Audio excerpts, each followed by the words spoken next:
এটা একেবাৰে সাধাৰণ একদম চিধা কথা এটা।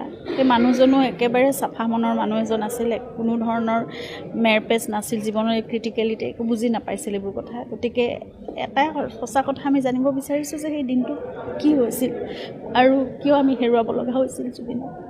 গতিকে সেই কথাটোৱে আমি শুদ্ধ কথাটো একদম সঁচা কথাটো জানিব বিচাৰিছোঁ।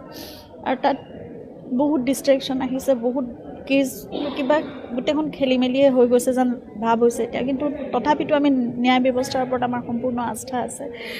তেওঁলোকে শুদ্ধ এটা ট্ৰেকতে গোটেইখিনি কৰি আছে বুলি এতিয়াও বিশ্বাস কৰিছোঁ। কিন্তু মানে যিমান সোনকালে পাৰি সিমান সোনকালে ভাল, কাৰণ আমাৰ ভিতৰত একুৰা জুই চবৰে ভিতৰত জ্বলি আছে। সঁচা কথাটো জানিব পাৰিলে শান্তি পাব, কাৰণ হেৰুৱাটোতো মানুহজন কেতিয়াও ঘূৰি নাহে। এতিয়া মাত্ৰ মই জানিব লাগে কি হৈছে কথা। জুবিন দাই কৈছে যে পলিটিক্স নকৰিবা বন্ধু। জুবিন দাক লৈ আমি পলিটিক্স হোৱাটো কোনেও নিবিচাৰে, কাৰণ মই একোৱেই নিবিচাৰোঁ। কোনো ধৰণৰ পলিটিক্স, কোনো ধৰণৰ ডিষ্ট্ৰেকশ্যন, এই বস্তুবোৰে মোক এতিয়া কোনো ধৰণে এফেক্ট নকৰে। মই মাত্ৰ সঁচাটো জানিব বিচাৰোঁ, সেইটোৱে কথা। সেই মানুহজনৰ লগত কি হৈছিলে সেই কথাটোৱে শুদ্ধকৈ লাগে, আৰু সেইটোৱে ন্যায় হ'ব তেওঁৰ প্ৰতি। আৰু তাৰ বাহিৰে আমি এতিয়া কি দিব পাৰিম সেই মানুহজনক? আমাক ইমান দি থৈ গ'লে সেই মানুহজনক আমি সিমান কোনো দিব নোৱাৰোঁনে? সেইটোৱে মোৰ যে প্ৰশ্ন। আৰু মোক দিনে ৰাতিয়ে মোক বহুত কষ্ট দি আছে। মই মাত্ৰ জানিব বিচাৰোঁ মানুহজনৰ লগত কি হ'ল।